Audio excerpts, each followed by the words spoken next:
What's up, everybody, and welcome to our Talkin' Pop podcast review of Top Gun Maverick. Guys, when we sat down and talked about 2022, we had certain dates circled on the calendar: the Batman, Doctor Strange.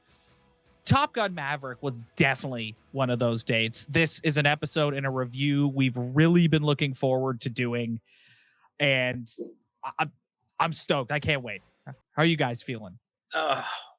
I can't. I mean, look at me. Brad is also. Just look at me. Yeah. Yes. Brad, you do realize it's 31 degrees out now. I am quite warm. Yeah. This was a mistake. No, this is but this is my level of passion that I have for this movie that came out. And I just have to say, my comments last week have aged very well when I said that this was my most anticipated movie of the year. Yes, they did. Oh my God. We will get into it. But Kelly, I want to hear what you thought too. Yeah, I'm not gonna lie, like just the first couple beats, music cues, things like that. Like I was sitting there like a, child on Christmas morning, just grinning like an idiot. Yeah. And I guess like at a high basic level, what I'll say about this movie is they just don't make them like this anymore. Yeah, Kelly, you're burying the lead, so let's get into it. Okay. Top Gun Maverick has soared into theaters with an $124 million domestic opening, the biggest weekend of Tom Cruise's historic career. Given the positive critical and audience reception, I see this movie having some serious legs. Yeah. And won't be surprised if this dominates the box office for weeks to come. Without question. I think this is going to be one of your classic examples of word of mouth is absolutely everything. Yeah. And I told you guys, because I texted you right away. I think I was the first one of the three of us to see it, but by like a half an hour here, an hour there, whatever. And I don't know that I've ever texted that many people after watching a movie and going, you have to go see this. You have to go see this. Oh my God, it was perfect. You have to go see it. And like, it was like across the board. I texted, I couldn't even tell you how many dozen people I texted. It was amazing. So I want to touch on what Kelly was just saying. And before we get into the sort of beat for beat recap of this film, I just want to say that I think a huge reason why this movie is resonating with so many people is because this is a throwback to an almost bygone era of the summer blockbuster. This is Tom Cruise. It's action. It's romance. It's fun. It's emotional. Yep. It's a love letter to an era of movie making that I don't think today's audiences really appreciate and see all that often. It's like the ultimate summer popcorn flick. Like it's not a perfect movie, and if you wanted to, you could poke holes in the plot. Like spoiler alert, I'm gonna have a little fun when we get to the third act. When we recap the movie, I've got a little joke I want to make. Okay. But the purpose of this movie is to have fun. Stay tuned for that, folks. Yeah, guys, it's gonna be good. Cliffhanger. The purpose of this film is to have fun in the theater. And in that sense, it's an absolute home run. So proceed, Kelly. Yeah, no, it's funny because you say that it's not a movie that people appreciate anymore, but I wonder if people have just forgotten that they appreciate it, right? Because look at the reception this is getting, the excitement that the three of us share, but also, I haven't checked the most recent data, but it was sitting at 95% or so, around that area on Rotten Tomatoes. And yeah, like I think this movie, while a sequel, and you would certainly benefit from having seen the first one, and I highly recommend having seen the first one if you've not been living on planet Earth. Imagine. But there isn't much barrier to entry on this one. It's a simple, and I mean this in the best way, it's a simple movie. There's a guy, there's a hero, there's a mission, there's a girl.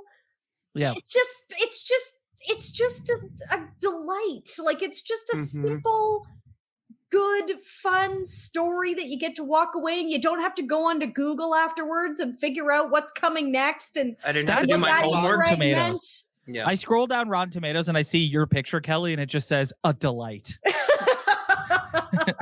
with you just looking very, I know what I'm talking about. Yeah. I do this a lot. Yeah, like Rob, to your point, there are actually like a million things you could poke at. Certainly. No, there's not. Yes. No. But why do you want to? Why? Why? It's not like it's just no. Just get your popcorn and watch the movie. Have some fun. Yeah.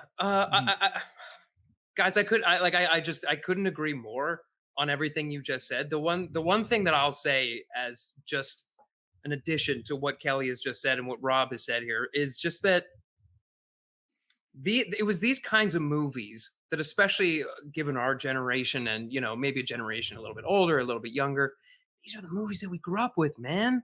Mm-hmm. This was it. This was like when you went to the theater and it was like you said, it was fun and it was emotional and it was hitting on all these beats, but it did something special that I don't know that I have actually seen before, which was doing something that not only honors the original, but pushes the story forward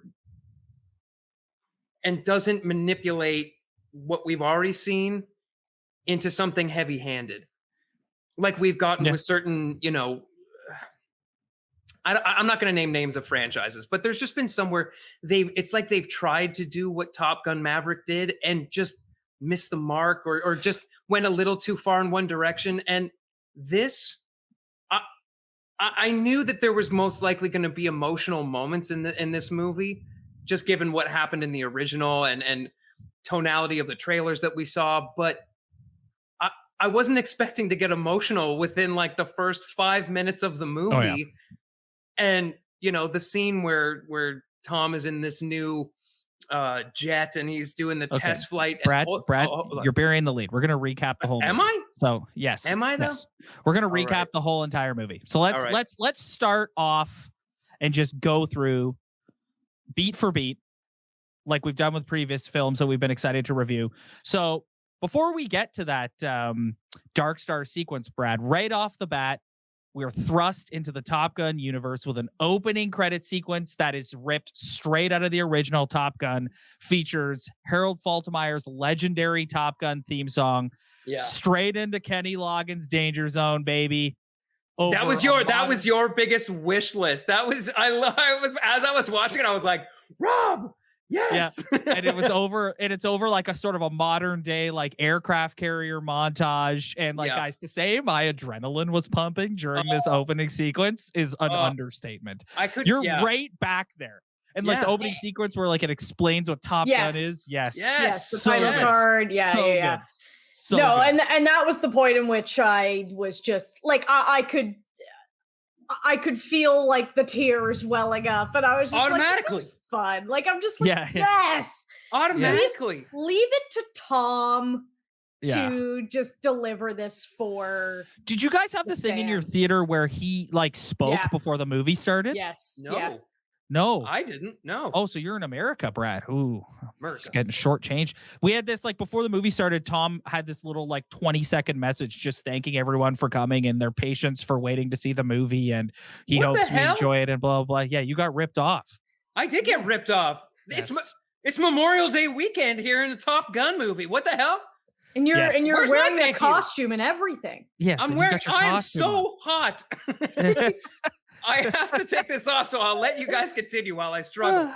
But yeah, that's crazy. I didn't know that. That's very cool. Yeah. After the opening montage, we're reunited with Maverick, who seemingly is living out of an old airplane hangar. Like, is he living there? It seems which like was the coolest. He's living there. Which was the coolest place to live. I'm like, yeah, why not? Where is that available on Airbnb? Because sign me up. I'll stay in there for a couple weekends. Yeah, sure. Maverick is working on a U.S. Navy working as a U.S. Navy test pilot. Excuse me, I'm just struggling to get this out of my mouth here. So revved. On their Dark Star scramjet program, which is promptly shut down by Rear Admiral Chester Hammer Kane, played by Ed Harris. A brief but perfect role for the legendary actor. Yes. The new Principal Strickland. Yes. Yeah. Oh, yes. The new Mr. Strickland. 100%. I love that he had to be bald. I was like, yes. Ed Harris is just the perfect like military admiral.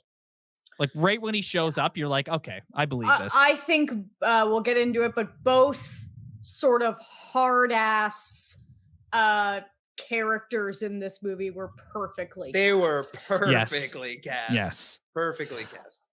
Admiral Kane proceeds to question Maverick on why he continues to hold the rank of captain within the new U.S. Navy. Just as Kane is set to ground Maverick forever, how many times have we heard that across these two movies? He is once again called back to Top Gun at the request of Admiral Tom Iceman Kazansky. So what do we think of this modern version of Maverick and Tom Cruise's portrayal? Kelly, go first. So it's interesting. I was of the minority of negative reviews on Rotten Tomatoes that I was just skimming. There was one gentleman, it escapes me his name in the publication, but basically saying that he thought it was like a little boring that Maverick, we're all just going to kind of saddle up for like Maverick and his sort of unchanged ways. And, that we're not examining that perhaps that's problematic, that after all these years, he's still so reckless and blah, blah. And I'm thinking, shut up.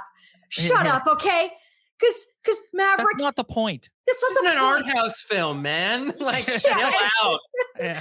But like, no offense to art house films, man. But that's what I'm kind of trying to get at with, we're just talking about how they don't make it like this anymore. It's like, not everything has to be like this character examination stuff. I love that he's just still like, and he says it in the movie, like he is a fighter pilot. Yes, that's just the reason why he's still captain. Because if he's not a captain, he can't fly anymore. Exactly. That's just who he is. It's what he's good at. It's what he was born to do. And I just like that we ride that out. And it's the Jesus Luke Skywalker like thing where it's like, and he's the man to do it. He's the only guy who can do it. And I just love that like heroic storytelling. Again, they don't make it like they used to.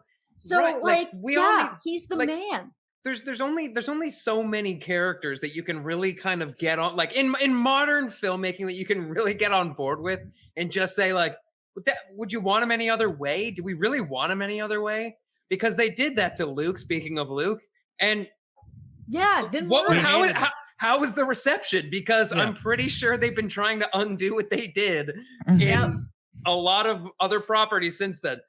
So So that guy who said that, everybody's entitled to their opinion, but you're wrong.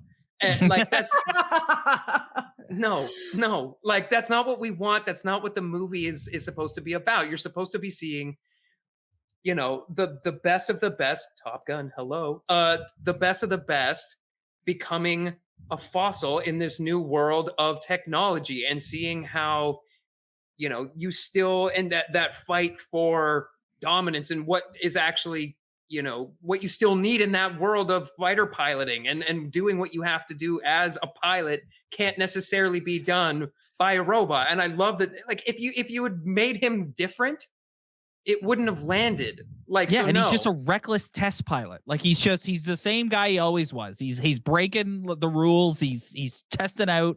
He's doing dangerous shit. Like also, he's just perfect. As a side note too, like when you want to, like if you want to compare it to stuff like this, and I know that they would have done this with the original, is any story that you've ever heard about a test pilot, and that includes the original astronauts that like flew the Apollo missions, they're a little screwy. And in like the best way, because you have to be. Yes, and that's the character of Maverick. Danger zone. Hello. Danger zone. Yes. And it's also the trope, and we see it a couple of times in this movie of like, God damn it, Maverick, you broke the rules. Yeah. But but I'm forced to promote you in the process. Like that. God damn it, you're good. So good. So good. Yeah. So Maverick arrives at Top Gun and is instructed to train an elite group of F-18 Super Hornet pilots assembled by Vice Admiral Bo Cyclone Simpson, played by John Hamm. Do you guys think that when they wrote the screenplay for this movie and they were coming up with the different characterizations beside Admiral Simpson, they just wrote asshole? Because he's just an asshole for but he has to 95% of this movie. But he has to be. Yeah. He has to be. Yeah. I love it. Like I love it. Like he just hates Maverick like right away. And just hates what he stands for, because he's all about this new world and technology and, you know, doing things by the book. And Maverick doesn't do things by the book because you're going to get his pilots killed. He was perfect. Yeah, the casting in this film is outstanding. Outstanding. Excellent. If anything, he put me right back in that. But you remember him in The Town? Yes. Like as the cop, it was right back in that like vein. And it was just like you needed that kind of tough as nails, take charge kind of guy. And I was like, he's perfect for this. The urgent task at hand for Maverick's Top Gun students is to bomb an unsanctioned uranium enrichment facility. I had to write that one down. That is deemed as a threat to the United States by the Pentagon. So in classic Top Gun fashion, who these enemies are is not specified. The quote unquote villains of the movie are very much nameless and faceless bad guys, which in the context of these Top Gun stories really works, because the point is not to make it political. It's just, these are bad guys that are making a uranium enrichment facility that is a danger, and we got to blow it up. We gotta get those bogeys. That's gotta get those bogeys. Gotta get those bogeys. That's it. Yeah, it's just I just think I wasn't surprised. It's another beat that they ripped straight out of the first one. Because the first one, it's like we don't know who the enemy is. It's insinuated that they're Russian, but they never actually say that. Heavily insinuated. But I think you know what I said at the beginning of this review.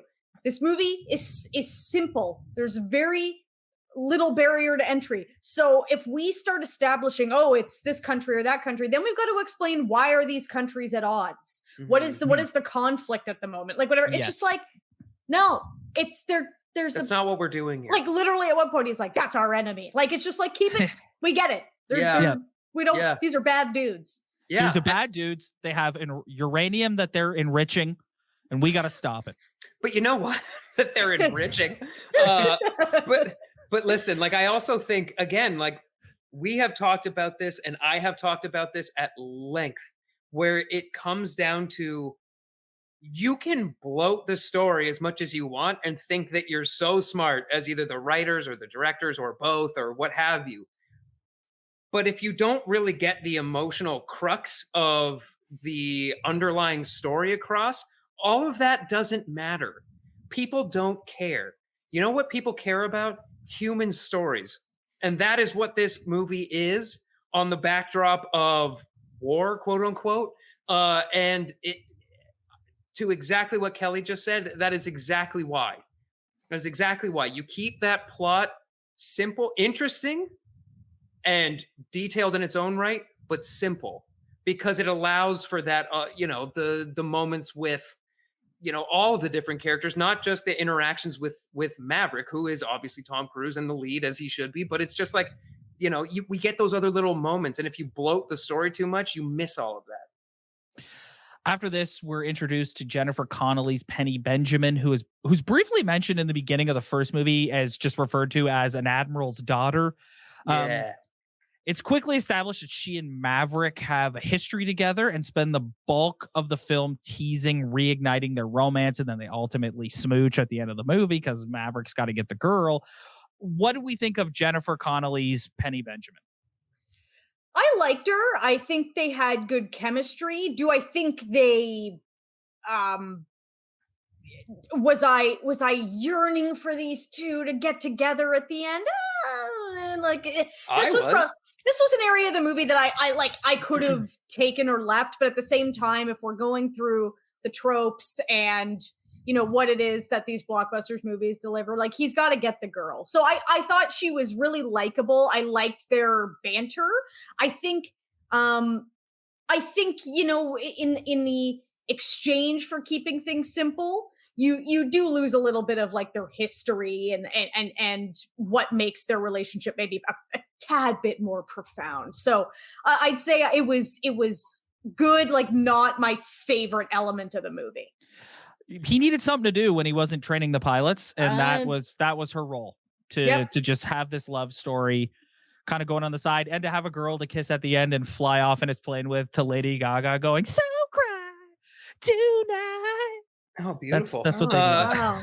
No, but listen, I'll disagree a little bit. I actually think that her character being there did more than it was just banter, and it was more than, setting up this the classic tropes of kissing the girl at the end, because obviously, like, we don't know that that's going to happen, but at a certain point in the movie. But the thing for me was it actually set up a lot of like emotional spikes, as far as when you start to realize that his character is, fast forward, going to be doing this incredibly difficult bombing run to try to keep his team alive and protect Rooster, essentially. His See, that's had a little bit more emotional resonance for me in the end. It did. It did, but what I'm getting at is, what it had for me was it really set up the stakes of almost like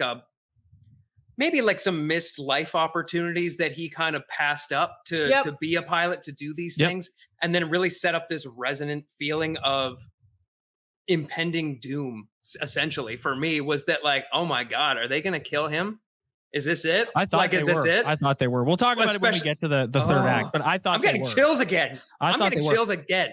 One thing we know about Maverick too is at some point in the story, he's going to get down on himself, and he needs somebody to say, "Hey, you're Maverick. You're the best fighter pilot this Navy's ever seen, and you can do this."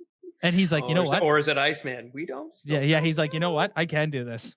Yeah. So after a brief encounter with some of his students at Penny's bar, which includes a modern day performance of Great Balls of Fire by Miles Teller, Maverick is formally introduced as their new instructor. All right, let's go through some of the Top Gun trainees. First of all, his great performance aside, because he's very good, they legitimately made Miles Teller look like the son of Anthony Edwards. Like I looked at him a couple times and I was like, you legitimately look like Goose. Like I believe that you're his son. Yes, the mustache is perfect. The walk, the sort of like snarly lip. He kept pulling the shades down to like the tip of his nose, and when they're doing the football thing, or he's playing Great Balls of Fire, it was just, they found the angles for him and really made him look like the son. It was brilliant. So Rooster's disdain for Maverick is made clear like right off the bat due to Maverick blocking his application into the Naval Academy, which Maverick later reveals to Penny he did that at the request of Rooster's mother. Let's talk about it. We just touched him a little bit. Kelly, what did you think of Miles Teller's performance in this?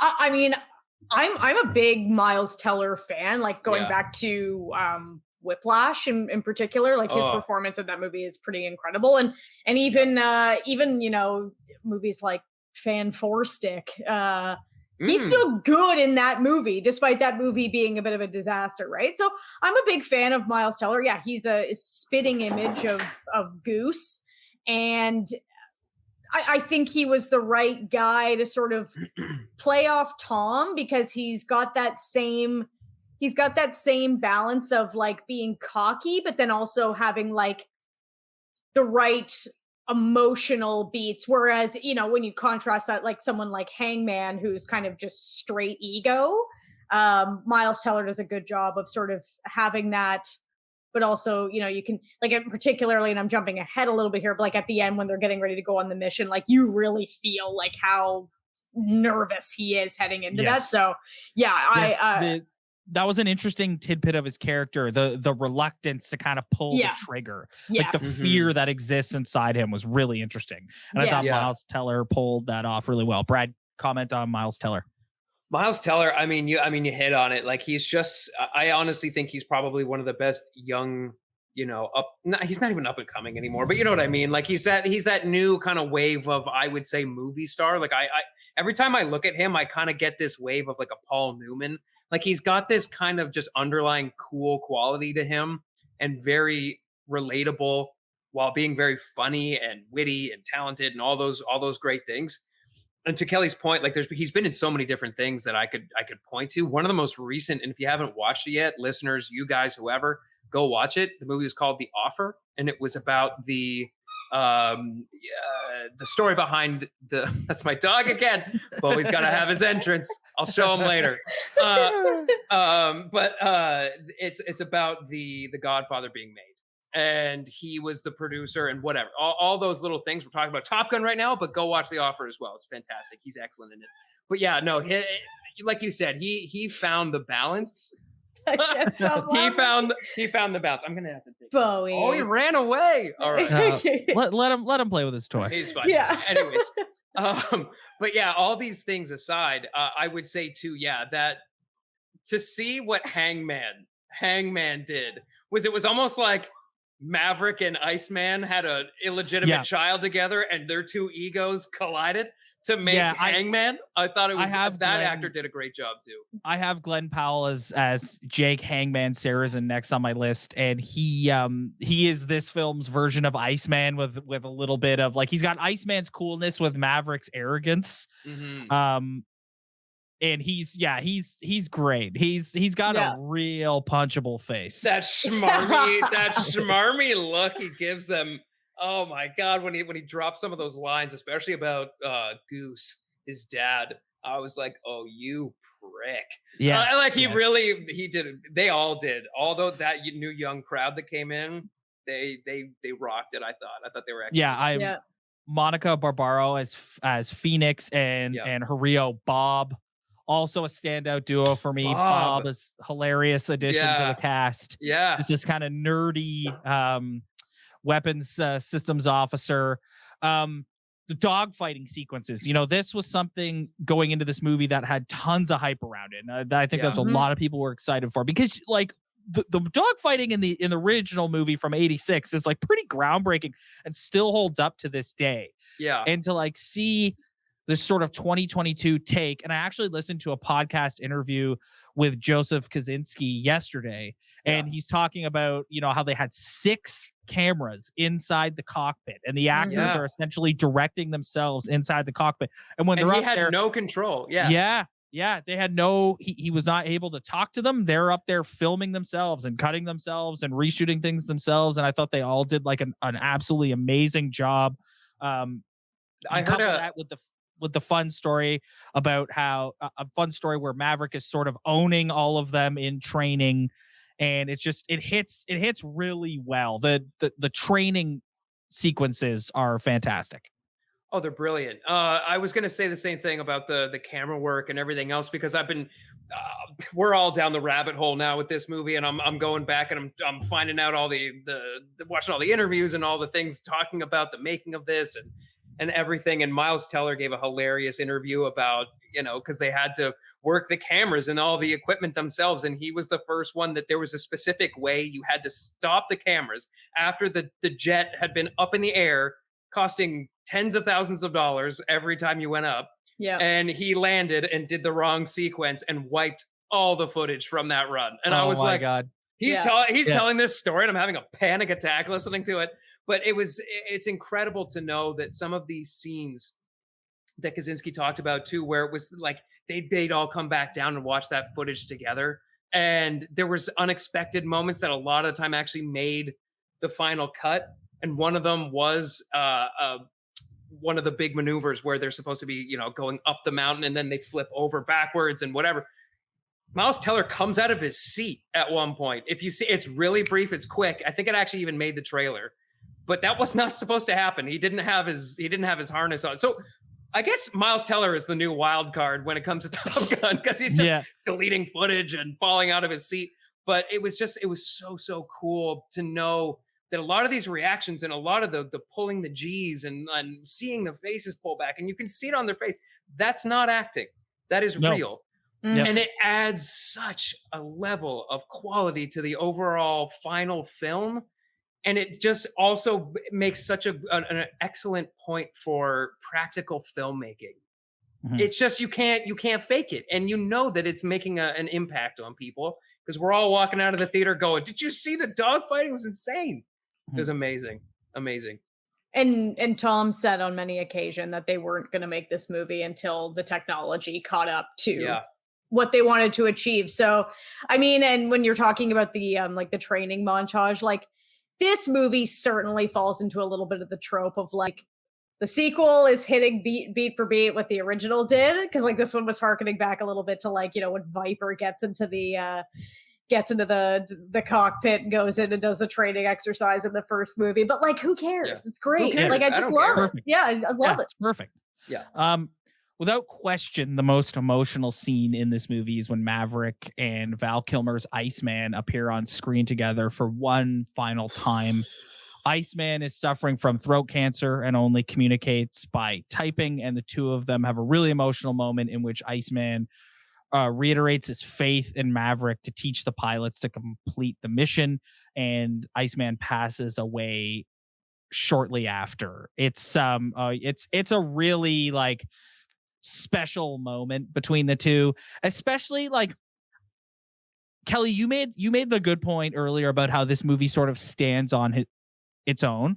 But if you're somebody who is like a diehard for the original, like the three of us are, this scene holds just like a next, like to know the history that these two characters have been through, and to see Iceman be like, you can do this, I know you can do this, and just sort of say like, get over yourself type situation, like that was really like, this was, I had one of the like, oh my God. It was more than that in my theater, my man. And I was one of the people joining in.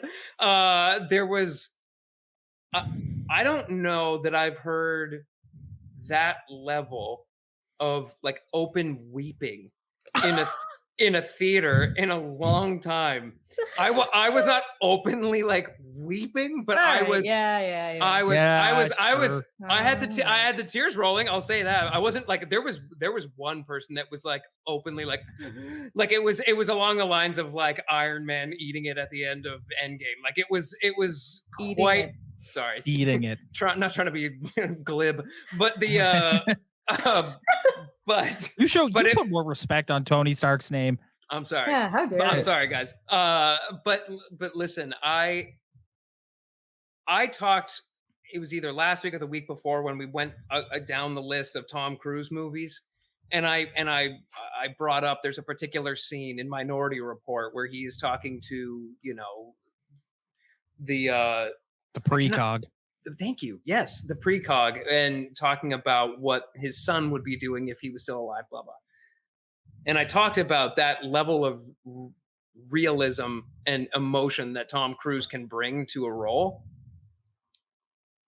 And when Tom Cruise says, I don't know how, when Val Kilmer says you have to let it go, it just instant. Like I'd never, like his eyes just. Keep it together here, Brad. Keep it his together. eyes welled up. Come on. Oh, I'm fine. But you know, his eyes welled up. I'm fine right now.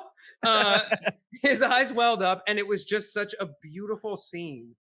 And again, it was simple. It was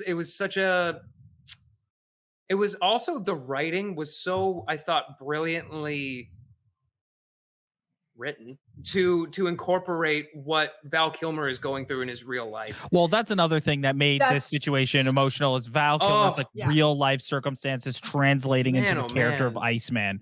Go ahead, Kelly. Well, that's what I was going to say, right? Because you really felt the dynamic of like, you can't help but bring with you like what's happened in real life. Like, you know, you've got it, and even like I don't know, like even the way that they like spoke to each other in that scene, particularly at the end when he says like, who's the better pilot? And he said, this is a nice moment, let's not ruin it. Like, you can just feel like, you know, Val Kilmer, like I watched that documentary. It's like, what a sad, tragic thing that's happened to him. And so one, you're watching it with the emotional baggage of like, wow, isn't this so nice that he's like in this and they're, you know, rekindling their like on-screen friendship here. Bromance, But then also that, you know, this is a guy who was a career actor and now just doesn't get to do what he likes to do anymore because not even loves. Like he was a brilliant actor. And so it's like the fact that they were able to work that into the story and make it that he could be a part of it, and it was it was really good writing, really nicely done,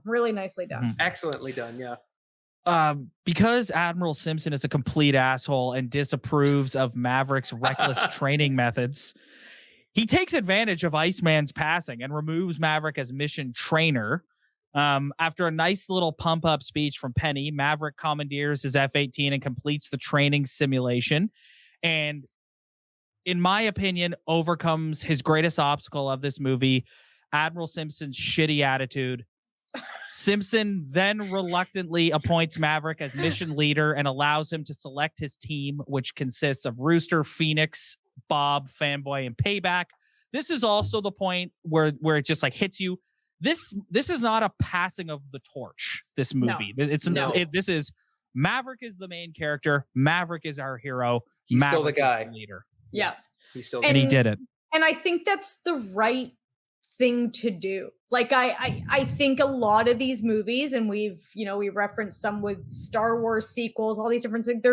They're trying to do this passing of the torch, and that's what I'm saying. When it's you those get little things, when it's these classic movies, like as long as, especially Tom Cruise, who still looks fantastic, can do all these stunts himself, is still, his acting chops are still intact. Like, sharp. Why wouldn't you have him be like? I don't He's literally out there shirtless with dudes who are 30 years younger than him. Absolutely, and looks good. And there's been I'm flipping through TikTok today, right? And there's like a running joke where girls are sort of posting and being like, I went to go see Top Gun Maverick for the plot. And then it'll cut. And it's like a super cut of like all the guys on the beach, including oiled up Tom, playing football. Yeah. Including Tom. And I got like, actually so funny. It's like so funny. Like I'm in my early 30s now. And when I think back to being a kid and my awakening of years, what does a handsome man look like? It was Tom Cruise as Maverick. We can circle this quickly. We're not even going to be talking about this right now, but I saw Top Gun and then started watching Stranger Things, and Stranger Things in the bedroom. Yes.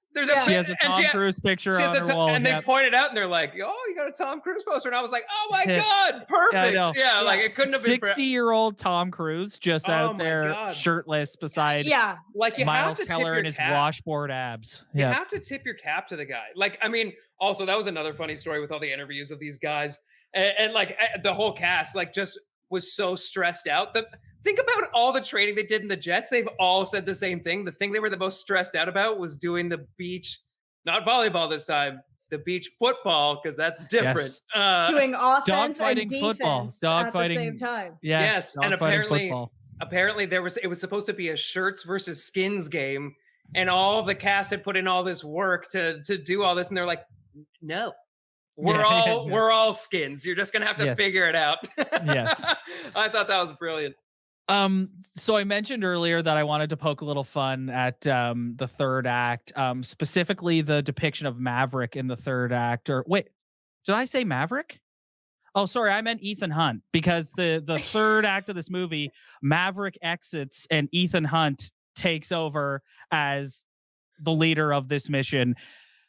When him and Miles Teller commandeer that F-14 in my mind, and they're getting ready to take off, in my mind, I was waiting to hear da da da da da da da. It does, and it makes sense. Christopher McQuarrie. I'm not even chirping it. Like, honestly, I love this movie. This is not a criticism. I'm just poking a little fun. Like, Christopher McQuarrie wrote it. He has directed Mission Impossible.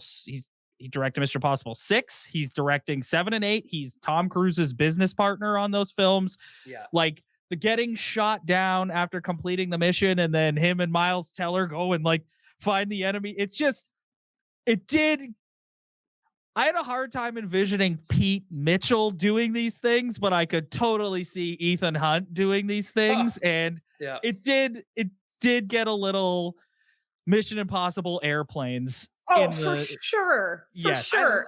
I was here for it though. Yes. You know what? It's so funny because I was having this conversation with my fiance. He is not a Top Gun fan, so I don't know. Maybe we call off the wedding. But what? Part of his criticism of like the whole thing and kind of even Tom Cruise is just like that he's kind of doing his Tom Cruise thing. But like that's great to me. It's like, you know what? He's at a certain point in his career. he's got a little niche for himself. People know when they're buying a ticket to a Tom Cruise movie that they're going to see his charisma, some action, some whatever. So yeah, some no, high hands. Totally. I totally high hands. Totally had the exact same thought, Rob, where I was like, wait, what? As they like go running across, and I'm like, I actually kind of liked it. It didn't feel like I get what you're saying. It didn't feel shoehorned into me though. No, like it felt like it actually worked, and it just it because we had so many serious moments, and I thought like we genuinely were gonna see the end of Maverick. That when the lights went down initially, and you know they're all saying get back to the ship, it was like no. I thought he was dead. I thought for sure he was dead. Or for sure they set it up through the whole movie. I was like, oh my god, I'm gonna bawl my eyes out. And it just the way, and that moment, like let's not skip over that because that was because we just did when Rooster comes back. Oh yeah, and saves. Pete. Dude, the entire crowd. I was fist pumping in the theater when they get in the F-14. Yeah. When they get in the F-14 and Rooster takes over his dad's old position as Maverick's Rio, I was like, nice. Yeah, hell yeah. People legitimately jumped out of their chairs in the theater that I saw it in. It was unbelievable, the reaction when he circled back, and then they got in the jet together, and he's like making all these jokes about this thing is ancient and like he doesn't know where the switches are. Oh man, that whole setup. I just want to say, I'm not saying it was like shoehorned in. I'm just saying like the character of Maverick. The character of Maverick is like a fighter pilot who's like reckless and like a sort of like an adventurer type character. When he gets shot down, it literally turns into this mission will self-destruct in 5 seconds. And it turns into dun, dun, dun, and him and Miles Teller are running through the enemy base like I didn't find it too heavy-handed though. That's what I'm saying. I think that like when they like, I know what you're saying. I'm not disagreeing, but I will say it's not like they were all of a sudden fighting other people on the runway and like all that kind of stuff. It was like they just that's what I'm saying. Like it could have been way more of what you're describing. And they just scale down and like yeah, exactly. It could. I think it could have been. I thought they found the balance of it being like another like kind of transitioning from what almost was a really sad like intense scene to a lighter kind of like, oh shit, like now what do we do? And them scampering across the runway and getting in the old jet and having to figure it out. I didn't find it heavy-handed. I thought it worked. You just have to, with this movie, like you really do have to just check some of it at the door of like, I checked it all at the door. Well, exactly. Like it's like they, you know, Rob, we mentioned it earlier. It's like, you know, Maverick comes after, you know, getting the pep talk from Penny, he goes and he runs the thing and they're like, God damn it.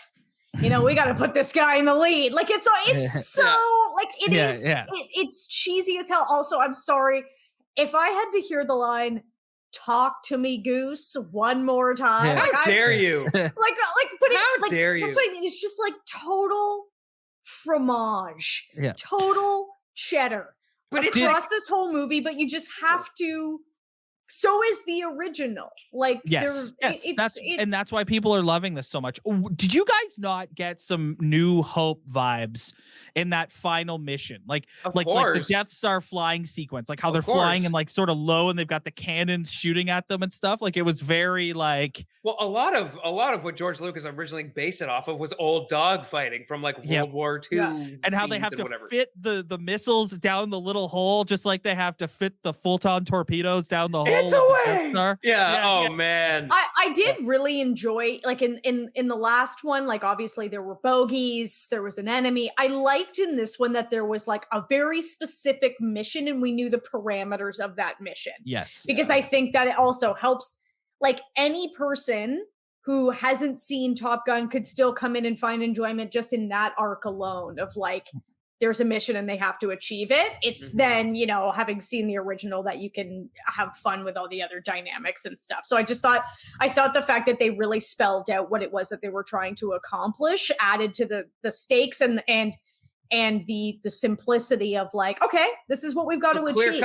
Clear cut. Yeah. It's not like there's some sort of existential, other mission that needs to happen on top of the mission, other than, you're clearly doing some like relationship building with like Rooster and Maverick and all those kinds of things. But it's smooth. It just moved in. It was fluid motion. Like that movie just worked so well. I totally agree. The mission, but like you said, the mission was laid out so perfectly that I didn't have to think. Yeah. Like, and I know you that's don't like, I'm always that guy that's like, don't dumb it down for the audience. Like, I like interesting stories like that get a little complicated at times, but this, again, we just said, like, it's not that movie. You need to make it like a very clear cut. It's an emotional human story. That's what we were here for. So just to finish off our recap here, Maverick and Rooster commandeer the classic F-14 Tomcat. They take off. Rooster assumes his old position as his dad's Rio, as Maverick's Rio, like his dad's old position. And the fighting scene is really good because they're clearly outmatched in this sort of like relic of an airplane, even though the F-14 is cool as hell. God, freaking love that airplane. Yeah. And he kind of holds his own, and then Hangman comes and saves them right at the end, and everybody lives happily ever after. We get like sort of a throwback to the original one too, where they get on the aircraft carrier and everyone is high-fiving and hugging and clapping and just saying, "Good job. You can be my wingman anytime." I was like, are they gonna say that? Are they gonna say it? They didn't. They held back. They didn't. But I love the line of the movie for me, for like, I think just in general was thanks for coming, because he said like that when they were on the ground together and like I saved you and like blah blah. They have that whole exchange or whatever, and there was no real thank you. And then they get back to the aircraft carrier and he says, "Thanks for saving me," and he goes, "That's what my dad would have done." Yeah. Like, here's my 10-star review. Like, holy shit. Like an unbelievable ending to the movie. And then in Tom Cruise hero fashion, he gets the girl at the end, gives her a smooch. They get in his plane that he has, which is apparently Tom Cruise's own personal plane.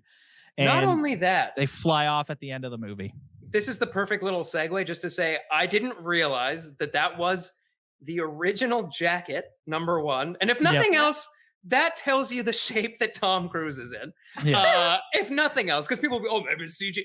The guy fits his old jacket from 1986. He's in good shape. That was the original jacket. Jerry Bruckheimer got the original watch. He had to give it back to him to wear in the movie. And I just thought that there were so many cool little Easter egg things hidden in the movie as well that I thought were so cool. Well, we've stayed a little longer than we would have liked to today, but this is a huge movie that required a ton of conversation. And we've got many more exciting pieces of content that have come out that we're going to be reviewing right here on the channel. So make sure you hit that like and subscribe button below. And for Kelly and Brad, we'll see you next time.